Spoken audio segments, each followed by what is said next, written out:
नीट exam असू द्या किंवा कोणती कॉम्पिटेटिव्ह एक्झाम असू द्या, त्याच्यामध्ये आपण एक गोष्ट लक्षात घेणं गरजेचं आहे की आपला स्कोर आणि रँक इम्प्रूव्ह होतोय का नाही हे आपण बघितलं पाहिजे. त्यासाठी आपल्याला सेल्फ स्टडी सगळ्यात जास्त मदत करते. तर मला सुद्धा 11th-12th सेल्फ स्टडी खूप फायदेशीर ठरली.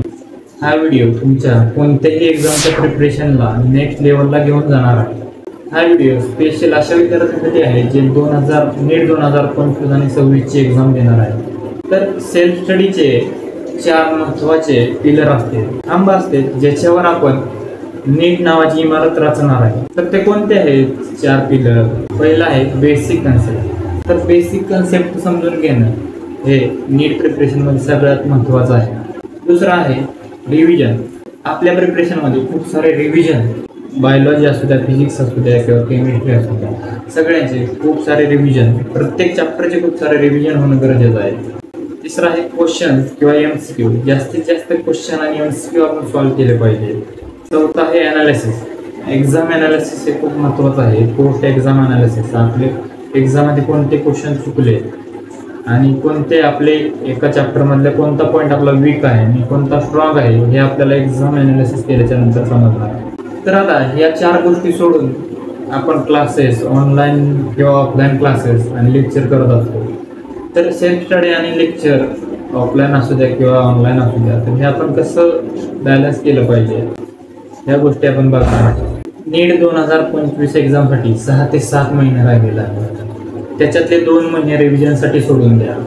तर आपल्याकडे ॲक्च्युअलमध्ये 5 महिने आहेत. तर त्या 5 महिन्यामध्ये आपलं study time table, study management, time management कसं असलं पाहिजे याविषयी आपण ह्या व्हिडिओमध्ये चर्चा करणार आहे. खूप सारे विद्यार्थी कंप्लेंट करतात की आम्हाला टाईम पुरत नाही, टाईम मॅनेज होत नाही. लेक्चर केलं तर रिव्हिजनला टाईम शिल्लक राहत नाही किंवा रिव्हिजन केलं तर लेक्चरला टाईम कमी पडतो. एक्झामचं प्रिपरेशन जे आपण संडेला एक्झाम होते किंवा ग्रुप टेस्ट होते त्याच्यासाठी आम्हाला टाईम कमी पडतो, टाईम पुरत नाही. तर याच्यावर सोल्युशन काय? आपले जे लेक्चर आहे ते तर आपल्याला पूर्ण करावंच लागणार आहे. मग ते ऑनलाईन असू द्या किंवा ऑफलाईन असू द्या, आपल्याला लेक्चर तर पूर्ण करावे लागणार आहे. त्याच्यामध्ये तुम्ही एक गोष्ट करू शकता. तुम्ही 11th किंवा 12thला असतात तर तुम्हाला पूर्ण डिटेलमध्ये लेक्चर बघावं लागते. जर तुम्ही रिपीटरला असता तर तुमचे जे परफेक्ट चॅप्टर आहेत, बायोलॉजीमधले असतील किंवा केमिस्ट्रीमधले असतील तर ते तुम्ही स्किप करू शकता. फिजिक्सचे चॅप्टर स्किप करायचे नाहीत, कारण का फिजिक्सचे चॅप्टर जर स्किप केले तर कन्सेप्ट बिल्डिंग होत नाही आणि नंतर तुम्हाला ग्रुप टेस्टमध्ये किंवा स्लॅब टेस्टमध्ये अडचण येते आणि तुमचा स्कोर कमी येतो. त्याच्यासाठी फिजिक्सचे लेक्चर स्किप करू नका. बायो आणि केमिस्ट्रीचे जे तुमचे परफेक्ट चॅप्टर आहेत ते तुम्ही स्किप करू शकता. टाईम मॅनेजमेंटमध्ये दुसरी गोष्ट काय आहे तर आता एखादा टॉपर आहे त्याच्याकडे पण 24 तास आहेत आणि एक ॲव्हरेज स्टुडंट किंवा बिलो ॲव्हरेज स्टुडंट आहे त्याच्याकडे पण 24 तासच असते. मग एक विद्यार्थी एकाच क्लासमध्ये बसून एकाच सरांचं लेक्चर बघून तो 600-700 मार्क घेतो आणि एक विद्यार्थी 400 किंवा 300 मार्क घेतो. तर असं का होतं? का फक्त टॉपरचा टाईम पुरतो आणि बाकी विद्यार्थ्यांना टाईम पुरत नाही अभ्यास करतो. जेव्हा आपण ऑफलाईन क्लास करतो किंवा ऑनलाईन लेक्चर बघून येतो त्याच्यानंतर रिव्हिजन करायला बसतो त्यावेळेस आपला टर्निंग पॉईंट सुरू होतो. आपण रिव्हिजनला बसतो, 10 मिनटं रिव्हिजन करतो, 15 मिनटं रिव्हिजन करतो आणि आपल्याला वाटायला लागतं की आज तर खूप लेक्चर केले, मग आता थोडं 10-15 मिनटं आपण रेस्ट करूया. 15 मिनटाचा अर्धा तास होतो, अर्ध्या तासाचा 1 तास होतो आणि 1 तासानंतर वाटतं की आज एवढा टाईम तर गेला आहे, मग उद्यापासून सुरू करू. आणि तुम्हाला माहिती आहे उद्या तर कधी येतच नाही. उद्याचं परवा, परवाचं तेरवा, असं करत करत महिना, 2-3 महिने संपून जाते आणि आपण यूट्यूबवर सर्च करायला सुरुवात करतो. How to crack NEET exam in 3 month, 2 month, 1 month असं आपलं सगळं सुरू असतं. तर याच्यावर सोल्युशन काय आहे? तर याचं सोल्युशन याच्या रूट कॉजमध्ये आहे. याचा रूट कॉज काय आहे? कुठून सुरू होते ही सायकल? तर आपण ज्यावेळेस लेक्चर करून येतो, ऑनलाईन असू द्या किंवा ऑफलाईन क्लास करून येतो आणि रिव्हिजनला बसतो त्यावेळेस आपल्याला आपला माइंड सांगते की पहिले हार्ड चॅप्टर घेतो. आपण हार्ड चॅप्टर घेतो, मग थोड्या वेळानं वाटतं की आज खूप थकलोय आणि हे जे हार्ड टॉपिक आहे तो आपल्याला समजत नाही, मग थोडा आराम करू.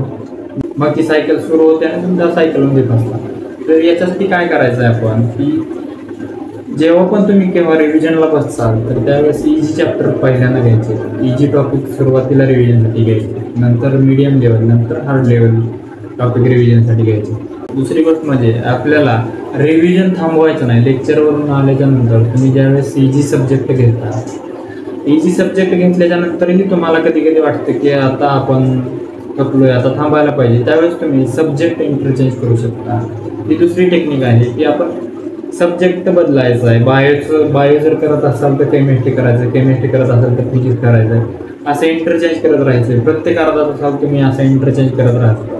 इंटरचेंज जर करत राहिला प्रत्येक अर्ध्या तासाला तर तुमचं माइंड फ्रेश राहतं आणि तुमच्या माइंडला नवीन नवीन गोष्टी माइंडमध्ये जातात. त्यामुळे तुमची ग्रास्पिंग पॉवर वाढते आणि कन्सन्ट्रेशन वाढतं. तर आपण टाईम मॅनेजमेंटबद्दल आता आपण टाईम मॅनेज कसं करायचं हे तर बघितलं. पण आता कधी कधी असं होतं की आपला टाईम मॅनेज होतो, आपण सगळ्या गोष्टी वाचत असतो, सगळ्या गोष्टी करूनही आपले मार्क किंवा आपला स्कोअर कमी येतो. तर असं काय होतं? तर याच्यामध्ये एक गोष्ट आहे की वेटेज वाईज चॅप्टर घेत नाही.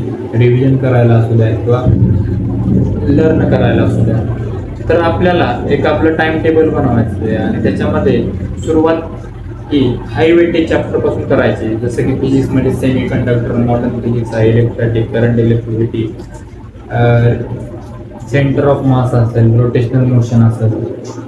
तर ह्या गोष्टी तुम्हाला आधी करायच्या. त्या जे इम्पॉर्टंट टॉपिक आहे त्याच्यावर तर आपण इंस्टावर देखील व्हिडिओ बनवलेले आहे.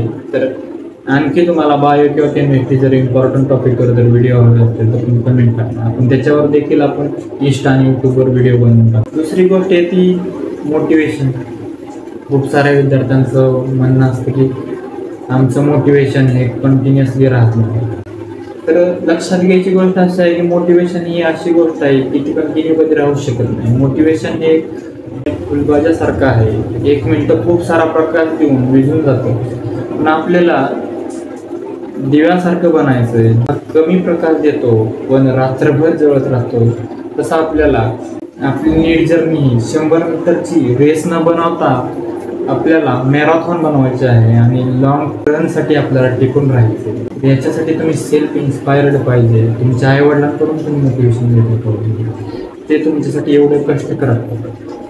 आपल्याला फक्त एका रूममध्ये बसून, तिथं फॅन असतो, AC असतो, त्या रूममध्ये बसून आपल्याला फक्त वाचायचं आणि अभ्यास करायचा. जे आपण रोज शिकतोय क्लासमध्ये, लेक्चरमध्ये, ते घरी येऊन रिवाईज करायचं. एवढं केल्यानंतर तुमचं आयुष्य बदलत असेल तर तुम्ही त्या गोष्टी करायला पाहिजेत. आणि मोटिवेशन हे आईवडिलांपेक्षा दुसरं मोटिवेशन मोठं असू शकत नाही.